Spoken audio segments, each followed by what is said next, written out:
Hello दोस्तों, मैं Baldev Gita class में आपका स्वागत है। दोस्तों, जैसे कि हमारी जो है हिंदी स्पेशल की क्लास चली हुई है, तो हमने जो है संविधान में हिंदी जो है अपना टॉपिक चला रखा है। तो उसमें हमने कुछ जो है कल हमने नोट कर लिया था और कुछ आज देखेंगे। आज हम क्या देखेंगे?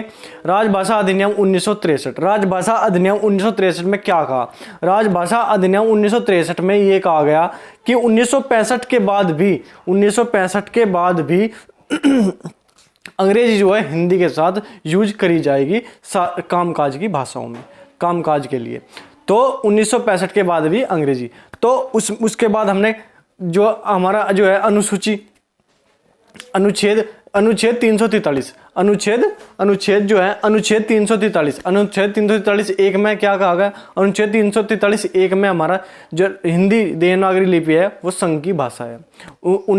अनुच्छेद 343 दो में क्या कहा? 1943 में कहा गया कि अंग्रेजी को 15 साल के लिए जो है रखा जाएगा। अंग्रेजी 15 साल तक जो है यूज में हम ले सकते हैं। ठीक है। 1944 में अनुच्छेद 344 में अनुच्छेद 344 में क्या कहा गया? अनुच्छेद 344 में कहा गया कि जो अनुसूची 8 में जो भाषाएं हैं उसके लिए राष्ट्रपति एक आयोग का गठन करेगा। ठीक है। 345 अनुच्छेद 345 में हमें क्या कहा गया? अनुच्छेद 345 में हमें कहा गया कि जो राज्य है वो अपनी राज्य अपनी कोई भी जो उसका मन करे वो राजभाषा चुन सकता है। तो यही आज के उसमें टॉपिक में हम पढ़ेंगे। तो ये देखेंगे कैसे हम नोट करेंगे। तो राजभाषा अधिनियम 1963 अंग्रेजी हिंदी के साथ साथ 26 जनवरी 1965 के बाद भी राजकाज के लिए प्रयोग में ली जा सकती है। फिर उसके बाद अनुच्छेद 343(1) हिंदी देवनागरी लिपि संघ की राजभाषा। अनुच्छेद 343(2) 15 साल तक अंग्रेजी भी प्रयोग में लाई जा सकेगी। अनुच्छेद 344 अनुसूची 8 में शामिल भाषाओं के लिए भाषा आयोग की राष्ट्रपति द्वारा नियुक्ति की गई। ठीक है। अनुच्छेद 345 राज्य की राजभाषा। राज्य अपनी कोई भी राजभाषा चुन सकते हैं। राज्य की अपनी मर्जी राज्य के ऊपर छोड़ दे कि वो अपनी राजभाषा किस को बनाए। जरूरी नहीं है कि हिंदी ही उसकी राजभाषा हो, जो भी उन्हें अच्छी लगे। जो अपनी जो है पॉपुलेशन के हिसाब से कि हमारे यहाँ पे पॉपुलेशन जो है हिंदी बोलने वाली ज़्यादा है तो हिंदी रख सकते हैं, उर्दू बोलने वाली ज़्यादा है तो उर्दू, या अंग्रेजी बोलने वाली है तो अंग्रेजी, या उसके बाद भी बंगाली वगैरह जो भाषा है हमारी 22 भाषाओं में से कोई भी अपनी राजभाषा रख सकते हैं। ये जो है पूरी तरह से राज्य के ऊपर डिपेंड। तो ठीक है, यहाँ हमारी जो है अनुच्छेद 343 से लगाकर 351 तक इसमें हिंदी के बारे में जो है जो भी सब कुछ है वो दिया गया है। तो इसमें 345 तक हमने देख लिया, इससे आगे देखते हैं। एक बार आप इसे नोट कीजिए। तो देखो, एक बार नोट करो आप इसे।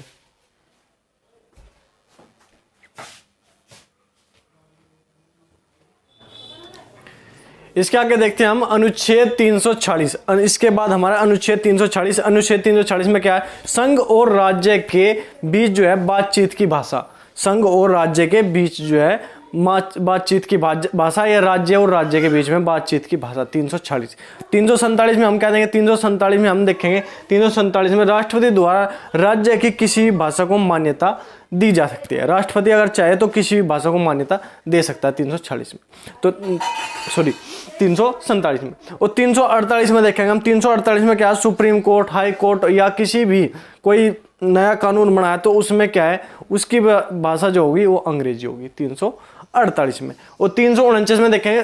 349 में क्या? भाषा को बदलने के लिए अगर किसी की भी राज्य की या किसी भी राजभाषा को बदलना है तो उसके लिए राष्ट्रपति की आवश्यकता, राष्ट्रपति की मंजूरी बहुत ज़्यादा जरूरी है। 350 में क्या देखें? 350 में शिकायत अगर करनी है, कोई भी शिकायत करनी है तो किसी भी भाषा में शिकायत आप दर्ज करा सकते हो। शिकायत करने के लिए आपको कोई ये नहीं है कि बंदिश है कि आपको अंग्रेजी में करानी है, हिंदी में करानी। शिकायत के लिए आप अपनी मातृभाषा या कोई भी भाषा आप यूज कर सकते हैं। तो ये हमारे जो है 350 तक जो है अनुच्छेद हो गए। 350 तक अनुच्छेद हो गए। उसके बाद 350(1), 350(b) और 351 जो अनुच्छेद हमारे रह गए, वो आप इन्हें जो है एक बार नोट करो और उसे देखते हैं उनके बाद में क्या है। अनुच्छेद 346, अनुच्छेद 347, 48, 49 और 50 ये हमारे 5 जो अनुच्छेद हो गए। इन्हें एक बार नोट करो।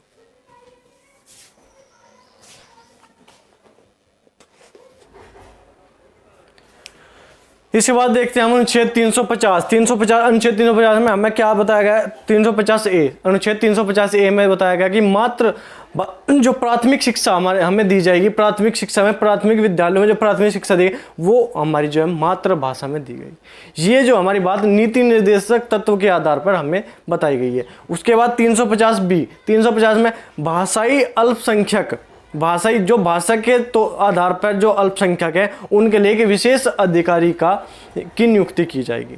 उसके बाद हमारा आता है अनुच्छेद 351 में क्या है कि जो हिंदी का प्रचार प्रसार करेगा वो जो है संघ का कर्तव्य है कि हिंदी का प्रचार प्रसार करे, क्योंकि वो राजभाषा है, इसलिए संघ का कर्तव्य बनता है कि उसका प्रचार प्रसार संघ जो है